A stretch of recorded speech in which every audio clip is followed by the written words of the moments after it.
제가 영상을 하나 보았는데 좀 신기하기도 하고 놀랍기도 해서 같이 한번 보여드리려고 합니다. 지금 이 영상에 나오는 개미떼입니다. 개미떼인데 지금 보시면 계속 뱅글뱅글 돌고 있는 걸 보실 수 있습니다. 원래 개미가 눈이 좀 퇴화가 되어서 잘 안 보이기도 하는데 특별히 이 개미는 땅에 굴을 파서 사는 개미가 아니라 밖에서 이렇게 떼를 지어서 다니는 그런 개미입니다. 그래서 눈은 잘 보이지 않으니까 앞에 있는 개미가 뿜어내는 그 페르몬, 향기를 맡고 개미들이 이렇게 따라가게 됩니다. 그렇게 줄줄이 이렇게 따라가는데 앞에 선두에 있던 개미가 가다가 실수로 한 바퀴를 돌고 이렇게 가는 겁니다. 이렇게 한 바퀴를 돌면 선두에 있는 개미는 그대로 빠져나갔는데 그 뒤에 있는 개미들은 어떻게 되느냐? 계속 뱅글뱅글 돌게 됩니다. 이걸 언제까지 돌게 되느냐? 배가 고파서 죽을 때까지. 그래서 가운데 보시면 무리가 쌓여 있죠. 배고파서 죽은 개미들입니다. 그래서 이것을 다른 말로 죽음의 소용돌이라고도 이야기를 합니다. 페르몬을 맡아서 갈 수밖에 없는 이 개미들이 계속 돌고 돌아서 결국에는 배고파서 죽을 때까지 돈다. 그래서 죽음의 소용돌이라고 합니다. 갑자기 제가 이걸 왜 보여드리느냐. 우리가 살아가면서 우리 영대교회 성도님들도 그렇고 다른 사람들이 하는 대로 다른 사람들이 이렇다더라. 혹시 그렇게 살아가고 계시진 않습니까? 물론 그렇게 사는 것이 편하고 좋은 길일 수는 있지만 그게 진짜 참 좋은 행복한 길일까는 생각해 봐야 됩니다. 사람들이 하니까 하더라. 세상의 사람들이 하니까 하더라. 그게 과연 진짜 좋은 것일까? 이 개미들처럼 죽을 때까지 뺑뺑 돌고 있는 건 아닐까? 저는 그런 생각을 하게 됩니다. 옆에 있는 성도님들 한번 이렇게 인사해 주시겠습니까? 하나님의 말씀을 따라 삽시다. 한번 인사해 주십시오. 우리 성도들이 살아가는 여러 가지 다양한 방식들이 있을 수 있지만 그러나 우리의 분명한 기준이 있습니다. 하나님의 말씀이 기준으로 사는 것입니다. 사람들이 살아가는 대로 그 사람들이 이렇다더라, 이렇게 사는 게 좋다더라, 이게 아니라 하나님의 말씀이 기준이 될 때 이렇게 어리석은 죽음의 소용돌이가 아니라 참 생명의 길로 가는 우리 영대교회 성도님들 될 것이라고 믿습니다. 우리의 복은, 우리의 행복의 길은, 우리가 살아가야 할 진정한 올바른 행복의 길은 바로 하나님의 말씀의 기준에 있다는 걸 항상 생각해 주셨으면 합니다. 우리가 하나님의 법을, 특별히 율법을 보면서 지금 시대와는 참 맞지 않는 것이 많다, 그런 생각을 하셨을 겁니다. 그러나 이 하나님께서 주시는 이 법은 당시에 바로 그 백성들에게 주시는 하나님의 계명인 것입니다. 그래서 사람들의 연약함을 너무나도 잘 아시는 하나님께서 어쩔 수 없이 생기는 종과 노예, 이 제도 안에서 어떻게 하면 사람을 존중하고 이웃을 사랑할 수 있느냐, 바로 그 최소한의 법을 주셔서 하나님의 백성들이 다시 한번 돌아보게 하셨습니다. 이웃을 돌아보게 하셨고 재산과 소유물처럼 생각했던 그 종들과 노예들에게 다시 한번 하나님의 사랑으로 존중하는 법을 가르쳐주는 것, 그게 바로 종에 관한 법이었습니다. 그런 종의 법이 그래서 하지 말라고 금지해 놓은 것들이 오히려 그들을 보호하기 위한 것임을 우리가 알게 됩니다. 요정도 마찬가지입니다. 요정을 왜 자유인이 되지 못하게 하느냐? 바로 그들을 보호하기 위해서입니다. 여자를 아무런 사람 취급하지 않은 그 시대에 요종으로 갔으면 얼마나 더 끔찍한 일들을 많이 당하겠습니까? 그러니까 함부로 이방인들에게나 다른 나라에 팔지 못하게 하고, 그리고 그 종을 딸처럼 취급하면서 가정 안에서 보호받도록 요종에게 자유를 주지 않는 것처럼 보이는 그 법이 사실상 이 여종들을 보호하는 법이었다는 걸 말씀을 통해서 우리가 배웠습니다. 오늘 법도 마찬가지입니다. 오늘 율법의 말씀들을 보면서 지금과는 맞지 않은 것처럼 느껴지지만 사실상 이것을 통하여 하나님이 우리에게 주시는 교훈이 있습니다. 예전의 과거의 종에 대한 법이 지금 종과 노예가 없어졌기 때문에 상관이 없는 것이 아니라 이 법을 통하여서 우리에게 주시는 교훈이 분명하게 있다는 것입니다. 근래에 굉장히 유행하고 있는 영화가 있습니다. 범죄도시라는 영화인데 아마 성도님들도 보신 분도 계시고 안 보신 분들도 계실 겁니다. 여기에 주요 내용은 무엇이냐? 아주 간단하게 한 줄로 요약할 수 있습니다. 아주 강한 형사가 악한 사람들을 때려잡는다. 이게 이 영화의 줄거리입니다. 그래서 그 역할을 하는 마동석이라는 배우가 나오는데 이 마동석이라는 배우가 한국의 헐크라는 별명이 있습니다. 덩치도 좋고 힘도 좋고 한 그걸 가지고 악한 사람들을 막 때려잡는 걸 보고 사람들이 아주 통쾌하고 짜릿하고 재미를 느끼는 것 같습니다. 얼마나 인기가 있었던지 범죄도시 1이 나오더니 2가 나오더니 얼마 전에 3까지 3편까지 나왔습니다. 그런데 이 여기 나오는 형사가 범죄를 해결하고 악한 사람들을 잡을 때 그 법의 테두리 안에서만 하는 게 아니라 그걸 살짝 또 많이 넘어가서 그런 일들을 합니다. 법을 넘어서서 형사가 어떻게든 악한 사람들을 때려잡는다. 이런 내용을 보고 아마 많은 사람들이 짜릿하다, 재밌다 이런 걸 느끼는 것 같습니다. 우리가 영화를 보면서 왜 쾌감을 얻고 보고 싶고 만족감을 느끼느냐? 현실에서는 일어날 수 없는 내가 할 수 없기에 아마 더 그런 걸 느끼지 않나 싶습니다. 이 범죄도시가 유행하고 인기가 있었던 이유도 아마 그런 이유가 아닐까 싶습니다. 우리가 길을 가다가 한 대 맞았다. 가가지고 뒤통수를 막 몽둥이로 한 대 때려준다. 내가 앞에서 운전을 하고 있는데 갑자기 차가 끼어들어서 나도 앞에 가서 맞고 막 이렇게 보복으로 운전을 했다. 아니면 내가 당한 만큼 갚아준다. 우리 사회에서 허용이 될까요? 안 될까요? 안 됩니다. 그죠? 그렇게 하려고 하셨다면 우리 성도님들 멈추셔야 됩니다. 그러면 큰일 납니다. 거기에 대해서 또 처벌받을 수 있습니다. 내가 사적으로 당했다고 해서 복수하는 것을 우리가 법과 제도로서 막고 있습니다. 대신에 어떻게 하고 있습니까? 그것을 공적인 기관에 맡겨서 그 모든 것들을 해결하도록 합니다. 범죄를 저지르는 사람들을 경찰이 잡고 그리고 검사가 기소를 하고 그것에 대해서 판사가 판결을 하는 식으로 되어 있습니다. 그래서 우리가 사적으로 복수를 하는 것이 아니라 공적인 법과 제도에 맡겨서 그 사람에게 합당한 처벌을 받도록 하는 것, 그게 우리가 살아가고 있는 시대의 사회적인 구조와 제도입니다. 그러면 이러한 제도가 없었을 때는 어떻게 했겠습니까? 복수를 하는 것이 당연한 것이었습니다. 복수를 안 하는 것이 이상한 시대였습니다. 그런데 그러다 보면 문제가 생깁니다. 창세기의 말씀을 우리가 함께 공부를 했었고 설교 말씀을 들어서 기억이 나실 겁니다. 가인의 자손 중에 라멕이 한 말이 있습니다. 같이 한번 읽어보겠습니다. 나의 상처로 말미암아 내가 사람을 죽였고 나의 상함으로 말미암아 소년을 죽였도다.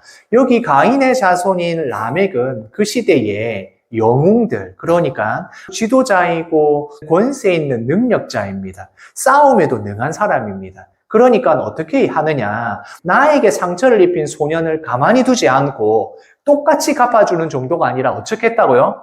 죽였다 이야기합니다. 살해했다. 그리고는 그것을 아주 자랑스럽게 이야기를 하는 것이 바로 이 라멕이라는 사람입니다. 라멕은 우리가 앞에 창세기 말씀에서 했지만 뱀의 후손으로서 하나님의 믿음의 사람들을 방해하고 대적하는 그 뱀의 후손으로서의 일을 하고 있는데 바로 그렇게 하는 사람이 어떻게 하느냐? 내가 권세가 있고 능력이 있으니까 내가 마음대로 복수를 하는 것입니다. 내가 조금 상처를 입었다. 그러면 그 사람을 죽이는 것입니다. 사적인 복수를 그대로 두게 되면 내가 분노하면 더 과하게 복수할 수 있는 것입니다. 내가 만약에 높은 지위가 있으면 내가 당한 것보다 훨씬 더 많이 갚아주는 것입니다. 내가 당하지 않더라도 내가 능력이 있으면 내가 주인이면 종을 함부로 할 수 있는 겁니다. 그런 사적인 복수를 할 수 있는 그 시대에 바로 오늘 이 말씀을 주신 것입니다. 첫 번째는 무엇이냐? 사람을 죽인 자는 그 사람을 그대로 둘 수 없다. 그 사람은 반드시 죽어야 한다라는 것입니다. 생명의 주인은 누구입니까? 하나님이십니다. 다른 사람의 생명을 함부로 할 수 없다. 생명을 존중해야 된다. 그렇지 않으면 그 생명을 존중하지 않고 함부로 하고 죽이는 사람이라면 그 사람도 죽어야 한다라는 아주 엄격한 말씀을 주십니다. 그래서 이 말씀의 중요한 핵심은 무엇이냐? 사람을 죽인 사람은 반드시 죽여야 한다는 이것은 사람의 생명은 너무나도 중요하다. 사람의 생명은 하나님께 있다. 그러니 너희가 마음대로 할 수 없다는 걸 엄한 법으로서 사람을 죽인 자는 반드시 죽이게 된다라는 계명을 주신 겁니다. 그런데 이렇게 법을 주시면서 이렇게 이야기합니다. 만일 사람을 죽이려고 하는 마음이 없었는데 고의로 죽이려고 하였던 것이 아닌데 그 사람이 죽었다면 하는 전제를 달게 되는 것입니다. 그러니까 우리가 너무 화가 나서 그 사람에게 분노를 드러내다가 그렇게 우발적으로 사고가 날 수도 있고, 아니면 어떤 일들을 통해서, 사고를 통해서 만약 이런 일이 일어난다면, 그렇게 하다가 사람이 죽었다면, 나무를 베다가 도끼로 나무를 찝는데 그 도끼가 잘못해서 날아가가지고 사람을 쳤다, 죽였다. 이럴 때는 아예 문제가 다른 것입니다. 그래서 살인하면 죽는다는 것과 그 살인이 고의가 아니었을 때는 어떻게 한다라는 계명을 함께 주시는 겁니다. 그래서 여기의 핵심은 사람의 생명은 너무나도 귀하고 중요하다. 그것을 너희가 함부로 해서는 안 된다는 데 있는 것입니다. 또한 이것은 우리가 복수하는 것을 제한하는 법이기도 합니다. 아까 전에 라멕이 했던 것을 보시면 자기가 상처를 입었다고 다른 사람을 죽이는 그런 일이 있지 않았습니까? 이때의 복수는 정당한데 과하게 이 일을 하는 것입니다. 그리고 만약에 우리 가족 중에 누가 다른 사람에게 죽임을 당했다. 그러면 그 가족들과 친한 사람들은 어떻게 해야 되느냐? 반드시 복수를 해야 됩니다. 그 살해한 사람을 죽여야 되는 의무가 그 당시에 있었던 겁니다. 그러면 어떻게 되겠습니까? 우리 가족 중에 한 명이 죽었습니다. 그러면 우르르 뛰어가가지고 저 가족에 있는 그 살해한 사람을 죽입니다. 그러면 그 살해한 사람들의 가족은 또 가만히 있겠습니까? 그 가족들이 또 우르르 와가지고 또 죽입니다. 그러면 어떻게 되겠습니까? 수많은 사람들이 죽고 죽이는 그런 아주 엄청난 피해와 상황이 일어나는 것입니다. 이것을 막기 위해서 하나님께서 계명을 주십니다. 살인한 자는 죽여야 된다. 복수를 하는 것이 아니라 공적으로 사형을 집행해서 더 이상의 피해가 일어나지 않도록 하라라는 계명인 것입니다. 지금 보면 아니 어떻게 이런 법이 있을 수 있느냐라고 할 수 있지만 그 당시에는 이렇게 해야지만 더 큰 피해와 더 엄청난 일이 벌어지지 않는 합리적인 법이 되는 것입니다. 그리고 나서 하신 말씀이 고의로 한 살인이 아니라 혹시 잘못해서 실수로 사람을 죽였다면 어떻게 하느냐? 위에 말씀을 같이 읽겠습니다. 내가 그를 위하여 한 곳을 정하리니 그 사람이 그리로 도망할 것이며 혹시나 실수로 사람을 죽였다면 그 사람을 반드시 피해 복수하려는 사람들이 생기지 않겠습니까? 그러니까 그 사람은 피할 수 있는 장소를 마련해서 이후에 말씀해 보면 그곳이 도피성이 정해지는데 바로 그곳에 가서 피할 수 있도록 한 것입니다. 그래서 피해 복수가 일어나서 서로 죽고 죽이는 그래가지고 많은 사람들이 희생당하는 일을 막기 위해서 그 사람들을 도피할 수 있도록 막아놓은 것입니다. 그래서 그곳에 들어가면 피해 복수가 이루어지지 않도록 만들어 놓은 것입니다. 그런데 이렇게 만들어 놓으면 또 악용하는 사람들이 있지 않겠습니까? 아, 내가 실수였다라고 거짓으로 도피성으로 들어가거나 하는 사람들이 생길 수 있습니다. 그래서 또 어떻게 말씀하시느냐? 같이 읽겠습니다. 고의로 죽였다면 그를 내 제단에서라도 잡아내려 죽일지니라. 만약에 그것이 고의라는 것이 밝혀지게 되면 그것이 하나님 앞에 예배드리는 장소라고 할지라도 끌어내려서 그 사람을 죽여야 된다. 사형에 처해라 라고 이야기합니다. 혹시나 이 도피하는 것, 도피성을 악용하는 사람들이 있을까봐 이러한 법을 만들어 놓으신 겁니다. 그래서 이 법을 통하여서 사람들이 함부로 서로를 죽고 죽이는 일이 일어나지 않도록 만들어 놓은 것입니다. 그리고 반드시 죽여야 할 것 중에 하나가 무엇이냐? 자기 아버지나 어머니를 치는 자를 죽여야 한다라고 말씀합니다. 아버지나 어머니를 치는 자라고 했을 때 실수로 한 대, 두 대 툭 친 걸 가지고 그렇게 이야기를 하느냐? 여기에서 치는 자는 그런 의미가 아닙니다. 여기서 치는 자는 죽을 정도로 때린 자, 거의 죽게 되었을 정도로 하는 그런 행위를 말합니다. 부모에 대해서 그렇게 치는 자에 대해서 살해할 의도를 가지고 아버지, 어머니를, 부모를 때리는 자는 그것을 사형에 해당하는 범죄다라고 말씀합니다. 십계명에서 부모를 공경하는 것이 얼마나 중요한 것인지를 말씀드렸습니다. 단순히 부모를 공경하는 것은 나를 낳아주신 아버지, 어머니가 아니라 하나님을 경외하는 자, 하나님께서 대신 우리에게 세워주신 자인 아버지, 어머니를 공경하라는 것입니다. 그런데 하나님을 공경하지 않고 또 부모를 치는 자, 죽도록 치는 자는 하나님도 공경하지 않는 자이고 이런 사람은 신앙이 없는 사람이고 하나님을 경외하지 않고 하나님을 믿지 않는 자가 하는 범죄고 죄악이니 이것에 대해서 너희는 죽는다라고 분명하게 말씀하고 계시는 겁니다. 또한 사형에 해당하는 법이 있는데 무엇이냐? 사람을 납치한 자에 대한 법입니다. 사람을 납치했다는 것 도둑질하지 말라는 계명과 연결이 됩니다. 그 십계명을 할 때 말씀드렸죠. 도둑질 한다는 건 단순히 남의 물건을 훔치는 것이 아니라 다른 사람들을 납치하는 것, 인신매매하는 것이 포함되어 있다고 말씀을 드렸습니다. 그러니까 다른 사람을 납치해서 그 사람을 노예로 팔거나 내 소유로 삼는 자는 아주 엄하게 다스려야 된다라고 말씀합니다. 사람의 생명은 하나님께 있고 모든 사람의 주인은 하나님인데 그것을 자기 마음대로 소유하려고 하고 그것을 납치하여서 내 마음대로 팔려고 하는 것을 엄하게 법으로 다스리고 계시는 것입니다. 사람을 존중해야 되고 이웃을 사랑해야 되는데 그것이 너무나도 벗어나 버렸다면 그것을 엄하게 다스려라 라고 말씀하고 있는 것입니다. 그리고 나서 나오는 말씀은 싸우다가 다쳤을 때 어떻게 할 것인가에 대한 말씀이 나옵니다. 우리가 함께 말씀을 읽었지만 싸우다가 다쳤다면 그것에 대해서 반드시 갚아야 된다라고 말씀을 합니다. 싸우다가 다친 사람에 대해서 그 손해에 대해서 갚아야 한다라고 말씀하는 것입니다. 그리고 이후에 나오는 종을 때렸을 때에 그 종이 다쳤을 때에 그리고 임신한 여인에게 해를 입혔을 때에 어떻게 할 것인가에 대한 법이 나옵니다.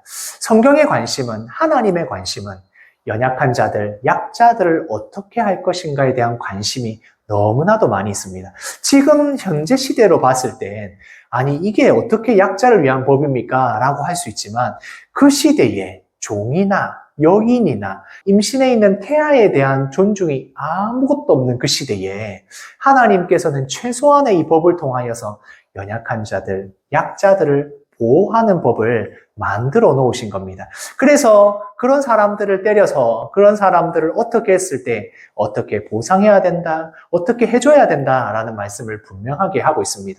종이 다쳐서 이가 빠졌거나 어떻게 다쳤다면 상해를 입어서 되돌릴 수 없다면 너희는 그 종에 대해서 자유를 줘야 된다. 라고까지 이야기를 합니다. 종은 원래 주인의 소유고 재산이고 아무렇게나 해도 상관이 없는 그 시대에 하나님께서는 종이 다쳤다 할지라도 반드시 배상하고 갚아줘야 된다라고 말씀합니다. 그리고 나오는 말씀이 무엇이냐? 빨간 글로 되어 있죠. 같이 읽겠습니다. 눈은 눈으로, 이는 이로, 손은 손으로, 발은 발로. 뒤에 보면 되었으면 되인대로, 맞았으면 때려줘라. 발이 다쳤으면 발을 다치게 하고 이렇게 말씀이 나옵니다. 똑같은 곳을 똑같이 다치게 하는 것으로 이렇게 말하고 있습니다. 지금으로 보면 야 어떻게 이럴 수 있냐? 이건 거의 복수와 같지 않느냐라고 할 수 있지만 여기에서 이야기하는 건 과도하게 복수하지 말라. 당한 만큼만 갚아서 더 이상 이것에 시비가 없게 하라는 계명인 것입니다. 그래서 우리가 지금 시대로 보면 우리는 지금 전부 다 법원에다가 맡기고 모든 것들을 공적인 제도 안에 맡기지만 그 시대의 사적인 복수가 너무나도 당연하던 그 시대에 이러한 법이 정해져 있지 않으면 사람들이 서로 복수를 하고 과도하게 복수를 하니 이것을 하나님께서 딱 정해놓으신 겁니다. 당한 만큼만 갚아줘라. 피해본 만큼 피해를 줘라. 아니면 손해에 대한 배상을 받아라. 라고 이야기를 하고 있는 것입니다. 그리고 예수님께서 이제 이 땅에 오셔서 이 법을, 이 계명을 어떻게 말씀하셨느냐. 눈은 눈으로, 이는 이로 갚아라고 했지만 너희들은 악한 자들에 대해서 그렇게 대하지 말라라고 말씀합니다.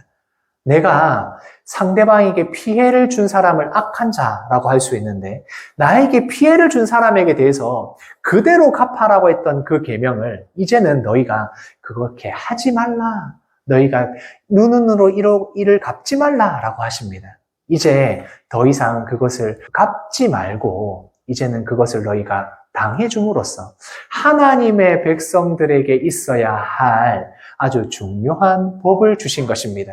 그래서 우리가 예수 믿는 사람들에게, 우리 예수 믿는 사람들에게 보복과 복수는 이제 없는 것입니다.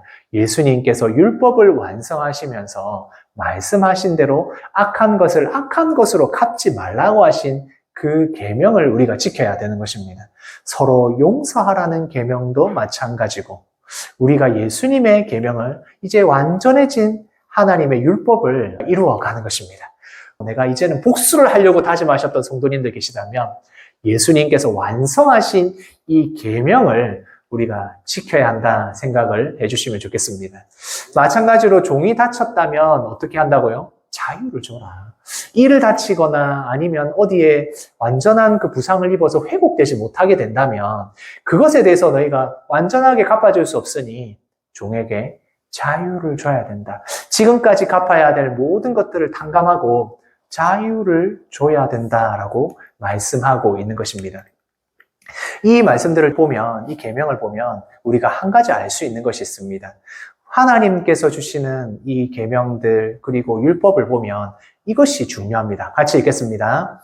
죄를 지었다면 갚아야 한다. 죄를 지었다면 반드시 그것에 대해서 보상하게 만들고 갚도록 되어 있습니다. 자신이 생명을 가져갔다면, 죽였다면 그것에 대해서 갚아야 한다. 내가 손해를 끼친 만큼 그것을 갚아야 한다. 내가 높은 사람이라고 해서, 내가 지위가 높다고 해서, 내가 주인이라고 해서, 내가 남자라고 해서 죄를 지어도 아무런 피해를 입는 것, 손해를 안 보는 것이 아니라 무조건 이것을 갚아야 한다. 죄에 대해서는 모두가 평등하게 갚아야 한다고 말씀하고 있습니다. 참 우리 공짜 좋아하죠. 어디 공짜라고 적혀 있으면 어디나 줄을 서는 걸 볼 수 있습니다. 인터넷을 하다가 이거 공짜다 이러면 사람들이 줄을 섭니다. 어디 마트에 가서 시식코너 가면 그렇게 사람들이 먹고 있습니다. 저희도 마트에 가면 한번 집어 먹고 이거 괜찮네 하면 한 바퀴 더 돌아가지고 이렇게 돌아오면서 이게 살까 말까 고민을 하면서 한 번 더 먹습니다. 공짜라면 참 다들 좋아하십니다. 얼마나 공짜를 좋아하면 이런 말도 있지 않겠습니까? 공짜라면 양잿물도 마신다. 양잿물이 뭔지 아시죠? 이거 먹으면 죽습니다. 그런데 공짜라고 하면 이 양잿물도 마신다는 말이 왜 나왔겠습니까? 우리가 그렇게 다 공짜, 무료로 얻는 것을 좋아하기 때문에 그렇습니다. 그러나 성경에서는 말씀하고 있습니다. 우리가 용서는 절대 공짜로 받지 못한다 말씀하고 있습니다. 우리가 예수 그리스도로 말미암아 내 죄가 용서받았다라고 했을 때 내가 죄를 용서받았기에 그 사람과의 문제와 그 사람에게 지은 죄도 다 해결이 되었느냐? 성경에서는 그렇게 말하고 있지 않습니다. 내가 그 사람과의 문제가 있으면 그 문제를 해결하고 예배 자리로 오라고 합니다. 무슨 말씀인지 아시겠죠? 용서를 공짜로 받는 것이 아닙니다. 내가 지은 죄에 대해서 반드시 그것을 해결하고 갚아야 합니다. 그것이 바로 하나님께서 우리에게 오늘 이 말씀을 통하여 주시는 굉장히 중요한 교훈인 것입니다. 우리가 예수님으로 인하여 용서받았다라고 했을 때 사람들과의 문제, 관계에서의 그 모든 것들을 해결하셔야 됩니다. 내가 죄 용서를 받았기 때문에 다른 사람들과의 그 문제는 아무 상관없어. 내가 지었던 죄 괜찮아. 이런 것은 전혀 없습니다. 다 해결하셔야 됩니다. 그것이 바로 용서를 공짜로 받지 않는다는 겁니다. 왜 그렇습니까? 우리의 이 구원받은 죄의 용서받은 것이 공짜로 받은 것이 아니기 때문에 그렇습니다. 예수 그리스도의 그 보혈, 가장 귀한 우리의 생명과 비교할 수 없고 이 세상의 모든 사람과 비교할 수 없는 하나님이신 독생자 예수님이 십자가에서 흘려주신 보혈로 말미암아 죄가 용서를 받은 것입니다. 예수님이 대신 갚아주신 겁니다. 예수님의 은혜로 우리가 구원받은 것입니다. 절대 공짜가 아닙니다.